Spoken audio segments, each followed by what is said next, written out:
It is one of the most powerful effects in a society, and its gripping effects are evident throughout history. It creates and upholds norms, deems what is right and what is wrong, and most importantly for the story Kindred, it determines how people think about themselves and others. To begin this presentation, I will define the word that we ascribe to this most powerful effect. Conformity is compliance with norms. The first character we are going to talk about is Rufus. Rufus is lucky enough to have light skin in his time, and even luckier to be able to rely on a guardian angel when so close to death. On the other hand, Dana, a black woman, faces challenges in both the present and the past. Rufus simply conforms to what is the status quo during his time, the abuse and reckless mistreatment of slaves. Rufus has grown up witnessing his father order, beat, and abuse those with dark skin. Since Dana looks like a slave, her appearance only feeds into Rufus's assumption that he can inflict the same actions upon her. Rufus assumes that he can rely on African Americans to tend to his every need, even at the expense of their own safety. On page 98, Dana observes, "I never realized how easily people could be trained to accept slavery." Despite Dana's origins as an educated colored woman in the 1970s, she is still treated as inferior because of Rufus's preconceptions that skin color determines status.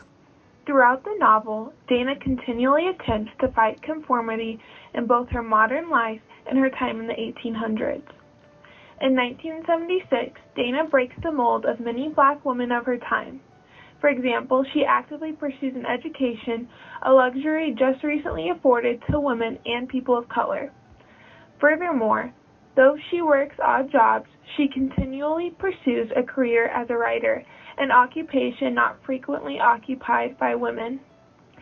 Dana seems to be a pioneer of her time, forging her own path and pursuing her dreams. When Dana is forced into the past of the 1800s, she intends to maintain her identity as a confident, educated black woman. Unfortunately, she ultimately fails and reluctantly fills the role of slave. As her time at the Wayland House grew, she accepted the jobs and abuse given to her. She completed the tasks assigned to her by Wayland, Rufus, and slaves above her. She even endured the job of being Mrs. Wayland's companion. In short, Dana took on her identity as a slave and the work associated with it. On one return visit to the Wayland family, Dana says, "I could recall walking along the narrow dirt road that ran past the Wayland house and seeing the house, shadowy in twilight, boxy and familiar.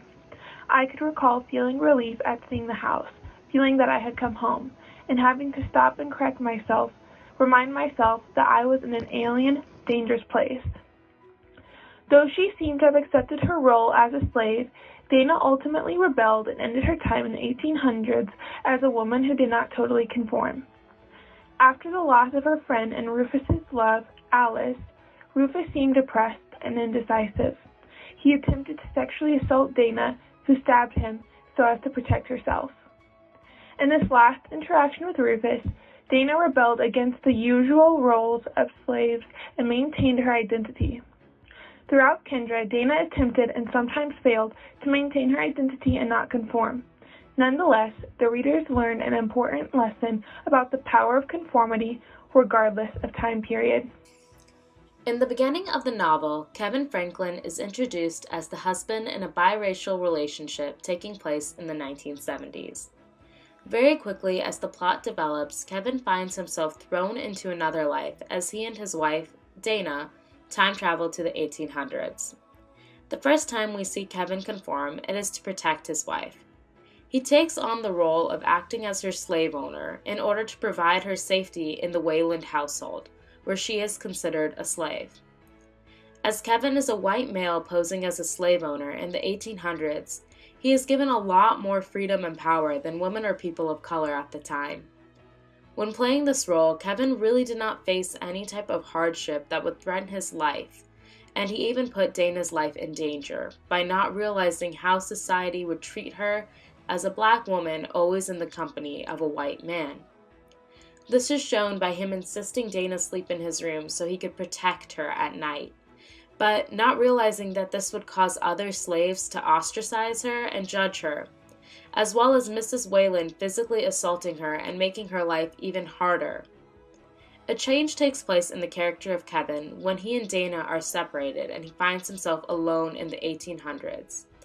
Kevin realizes how easy it was for him to get used to all the power he had and not use his privilege to help the slaves. So separated from Dana, Kevin comes to this realization and starts his work as an abolitionist. The character of Kevin Franklin goes through a dynamic change in the aspect of conformity. At first, he conforms without even realizing that he's turning into what he detests.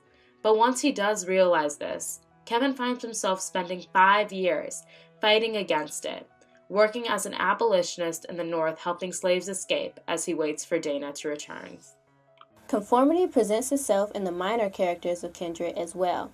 In particular, the cook Sarah, her daughter Carrie, and the plantation owner Tom Whalen offer some interesting insights into the topic. We are first introduced to Sarah and Carrie in the chapter The Fall, when Dana is sent by Margaret Whalen to work in the cookhouse. We come to learn that Sarah had 3 children other than Carrie who were taken from her and auctioned away.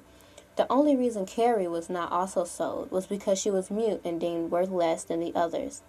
Losing the majority of her children was obviously a traumatic experience for Sarah, and she lives in fear of her only remaining child facing the same fate as her siblings.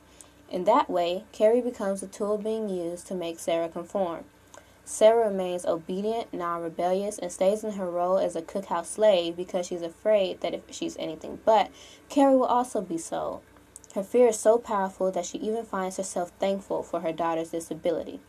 This reveals to us just how crucial fear is in conformity.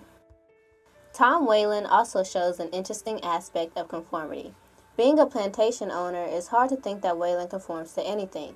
After all, throughout the story, he is shown to control everyone around him. His slaves, his wife Margaret, his son Rufus. He doesn't seem to answer to or obey anyone other than himself. However, Whalen is ultimately conforming to his society's view of who he should be as a white man and slave master. As Dana put it, Tom Whalen wasn't a monster. He was just an ordinary man who sometimes did the monstrous things that his society said were legal and proper. Imagine if a slave disobeyed Whalen and he just let it go. By the standards of society at that time, he'd be a joke of a plantation owner. It's ingrained in him by society that that's the behavior of a weak man or a friend of slaves. Whether Whalen realizes it or not, he's fitting into the mold of every other plantation owner of that time, and fitting in is just one of the many forms of conformity. As we have seen through the characters Rufus, Dana, Kevin, Sarah, Carrie, and Tom, conformity's effects are thoroughly explored in the novel Kindred. With each character's stories, we learn a new lesson. For example, Kevin's journey teaches us the importance of questioning the fundamental views your society holds, and Dana's teaches us that you shouldn't let a society's views on who you should be affect your ambitions. Truly, this novel teaches us that your life is what you make of it, and conformity's negative effects are only as strong as you let them be. So we should always stand on the shoulders of giants. I think this quote by Jim Hightower sums it up nicely. The opposite for courage is not cowardice. It is conformity. Even a dead fish can go with the flow.